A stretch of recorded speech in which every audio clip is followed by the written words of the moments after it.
The government of Colombia rejected the attack perpetrated in the rural area of Yamundi, Cauca, against the father of the country's vice president, Francia Marquez. In Palestine, Muslim worshippers commemorate al-Adha, of feast of sacrifice, aimed at building devastated by Israeli bombardment in the Gaza Strip.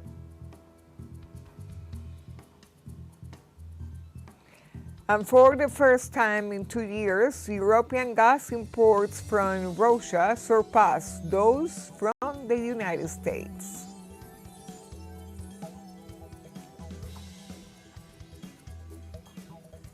Hello, welcome to From the South. I am Irma Shelton from the teleSUR studios in Havana, Cuba. We begin with the news. Stay with us. In Colombia on Sunday, Sigifredo Marquez, father of the Vice President of Colombia, Francia Marquez, suffered an attack when he was mobilizing in a bulletproof van across the roads of the Cauca department. Through a press release, the President of Colombia condemned the attack suffered by the father of the Vice President. The communique referred that the attacks against civilians as a flagrant violation to the international rights and to the human rights.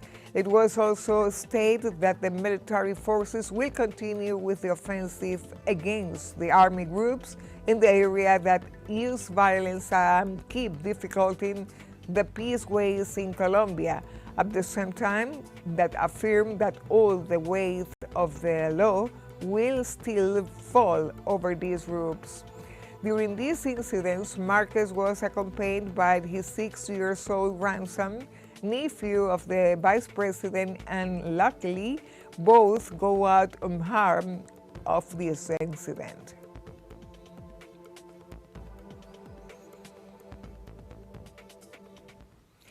In Argentina, the Oil and Gas Union of Rio Negro, Neuquén, and La Pampa announced it will go on strike for 48 hours to demand better salaries, which will affect the production of the Vaca Muerta formation. The strike will take place next Tuesday starting at 8 a.m. and was decided after the failure of the negotiation instance between the Petrolero Union and the companies of the sectors. The secretary of the union, Marcelo Rucci, declared that the strike will be carried out under freedom and action in order to avoid having complied with a call for compulsory conciliation.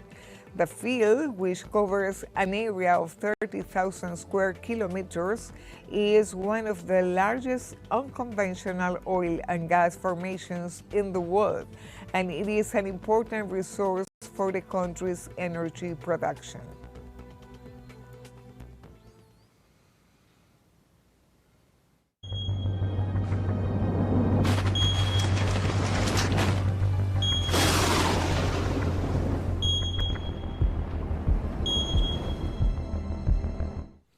In Guatemala, authorities report overflowing rivers and flash floods due to rains in several departments in the southwest region. The Red Cross report that some families in San Marcos and Alta Verapaz departments and in other areas have been affected by the rains which have caused rivers to overflow. The Red Cross said that in the affected regions, there are also reports of fallen trees and that they are assessing the situation of the ground. Quetzaltenango firefighters have confirmed that at least 12 families had to be evacuated from their homes due to rising water levels. Authorities have reported material losses but no human fatalities, but they are on alert to tend to the emergency.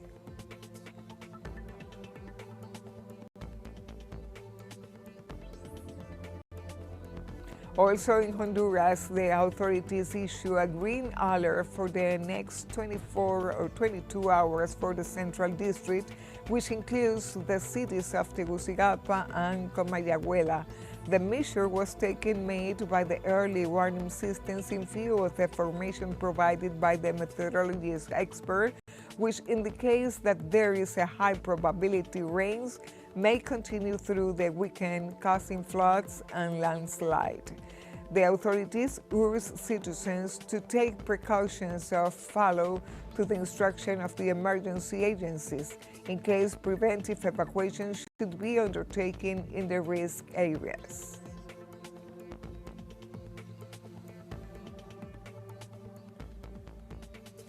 In the United States, authorities evacuated 1,200 people after a wildfire in northern Los Angeles County.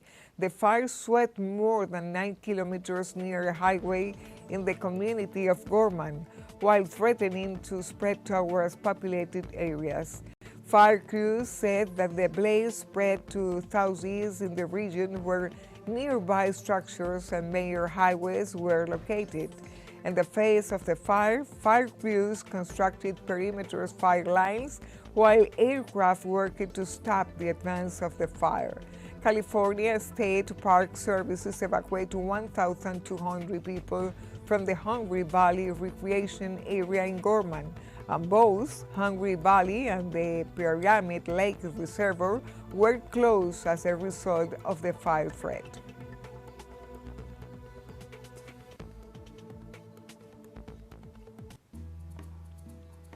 Now let's take a short break, but remember, you can join us on TikTok at teleSUR English, where you will find news in different formats, news updates, and more. Other stories coming up. Stay with us.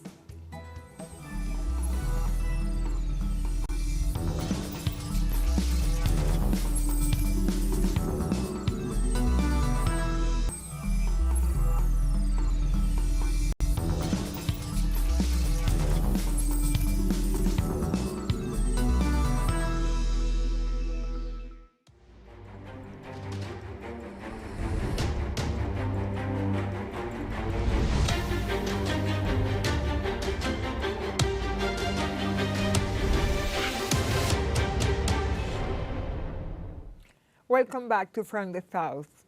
Israeli Prime Minister Benjamin Netanyahu's office clarified that fighting in Rafah will continue as planned after the military's announcement of a tactical pause in military activity, which would last 11 hours a day on part of the road connecting the enclave. The aim is to allow humanitarian aid trucks to reach the current Shalom crossing, but according to a statement from his office, he classified these humanitarian pauses as unacceptable, although he has stopped short of canceling them. The dispute is the latest in the series of clashes between members of Netanyahu's coalition and the army over the management of the war. This is happening a week after former General Benny Gantz announced his resignation from the war cabinet, saying that Netanyahu did not have an effective strategy on Gaza.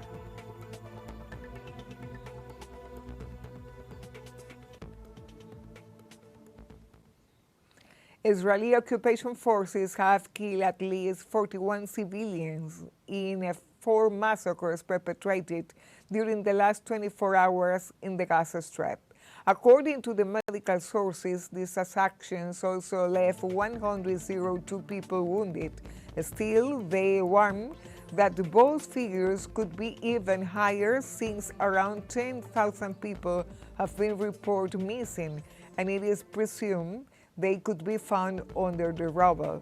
According to the most recent health report, at least 37,337 Palestinians have been killed and 85,229 injured since October 2023, when conflict erupted, with most of victims being women and children.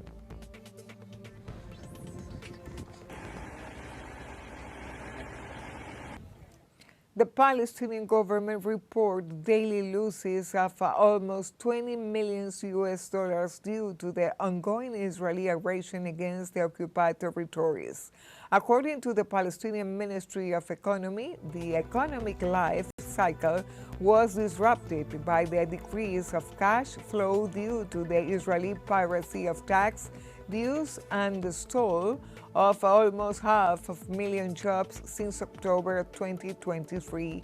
They also warned that by the end of 2024, the domestic product is expected to fall by more than 10%. The International Labor Conference and the Palestinian Central Statistic Office revealed that the unemployment rate in the Gaza Strip reached 79.1% and in the West Bank 32%. Government authorities warn that billions of dollars will be needed to reverse the unprecedented destruction of its economy and infrastructure.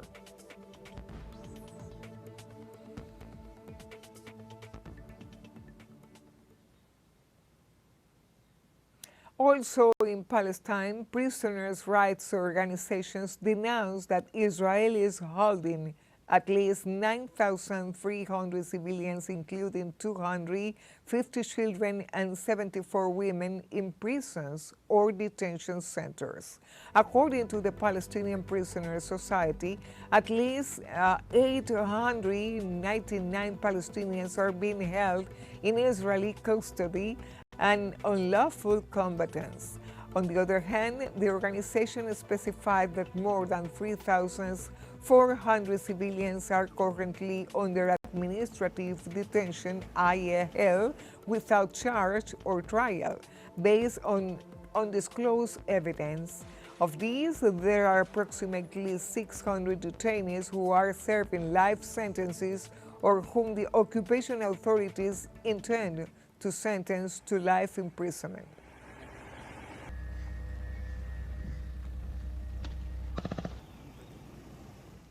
United Nations Departments for Children warns of rising temperatures threatening displaced children in Gaza Strip. UNICEF detailed that the situation of the children in the refugee camps is worsening due to the beginning of hot season that intensifies the sanitary crisis. About 90% of them suffer from extreme food poverty and lack access to clean water and basic necessities. According to the latest report of the body, more than 3,000 children in Gaza live in severe malnutrition and are at risk of death due to the lack of medical attention caused by the aggressions and blockades of Israel.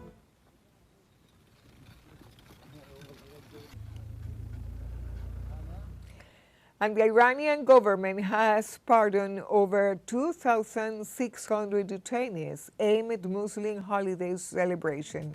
On June 16 or 17, Muslims celebrate Eid al-Adha, also known as the Feast of Sacrifice, which marks the last day of the ritual of Hajj, the annual Muslim pilgrimage to the city of Mecca.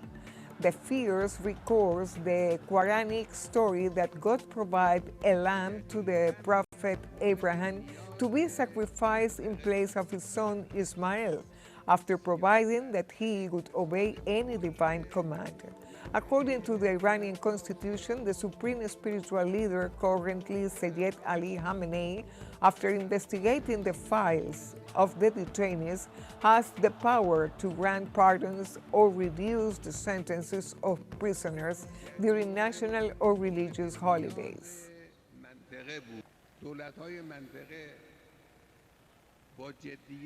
And we have a final short break coming up. But before, we invite you to join our WhatsApp community for our English-speaking audience. You can scan the QR code on screen to join directly and share the link to reach more people. Constant news coverage of Latin America and the Caribbean, as well as the rest of the world. Stay connected and informed with teleSUR. Final short break. Don't go away.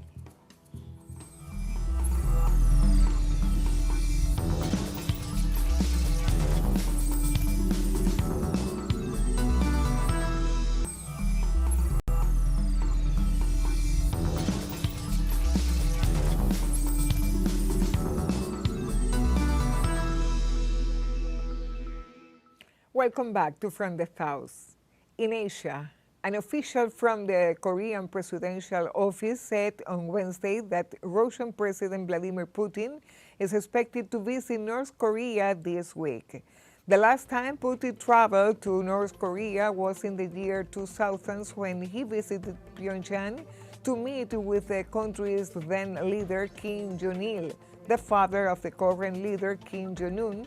So this visit might be the first one to occur after 24 years, time in which both countries have maintained friendly ties. In September of last year, Kim Jong-un made a visit to the Russian Far East, where he had a face-to-face meeting with Putin, who gave him a tour of the Vostochny Cosmodrome and showcased two Russian-made Aurus limousines. The Russian leaders was formally invited to visit North Korea back in January of this year when Pyongyang called Putin the closest friends of the Korean people and said it would warmly welcome him with all its hearts.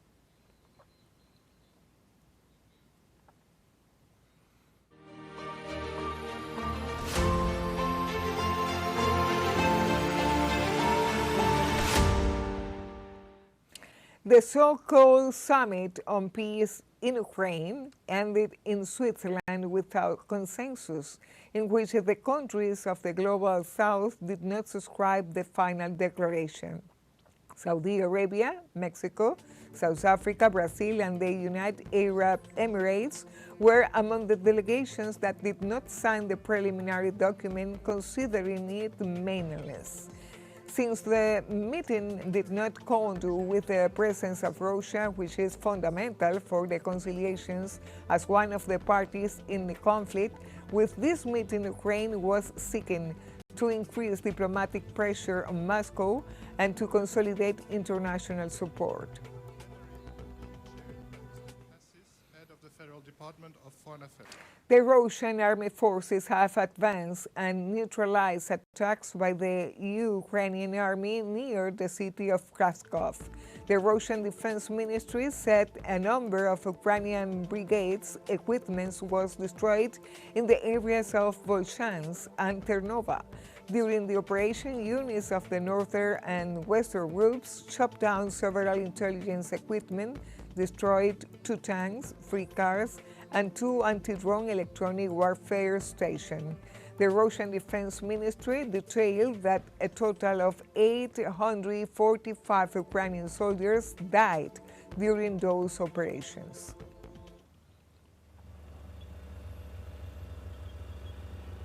European gas imports from Russia surpassed those from the United States for the first time in 2 years. According to the local media, data recorded may reveal that Russian shipments of gas and liquefied natural gas accounted for 15% of total supplies to the European Union, despite the region's efforts to get rid of Russian fossil fuels since a special military operation in Ukraine. For experts' analysis, this is evidence of Europe's challenge to further reduce dependence of Russian gas, as several countries on the continent still rely on imports from their neighbors. They also consider that Russia is a better position to bear the economic pain than many Western countries.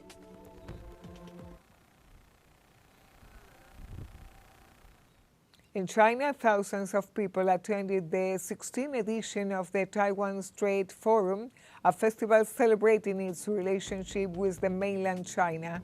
The chairman of the National Committee of the Chinese People's Political Consultative Conference, Wang Honin, stated that the event seeks to remember the nation's history as well as to maintain the unity of the people. In response to those who, with their desire for Taiwan independence, seek to undermine the peace of the nations, Beijing reaffirmed its commitment to the well-being of Taiwanese people through exchange, cooperation, and integrated development.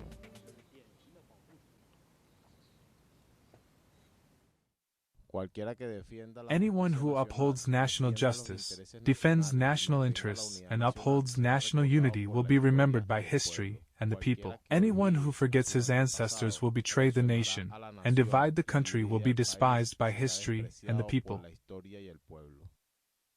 In fact, I think the attitude shown by President Wang Huning this time is very clear. The mainland will show greater goodwill toward the people of Taiwan and has also expressed zero tolerance towards separatists and foreign interference, and will never ignore their actions. And we have come to the end of this news brief. You can find these and many other stories on our website at telesurenglish.net, and join us on social media, Facebook, X, Instagram, Telegram, and TikTok. For TeleSUR English, I am Irma Shelton. Thank you for watching.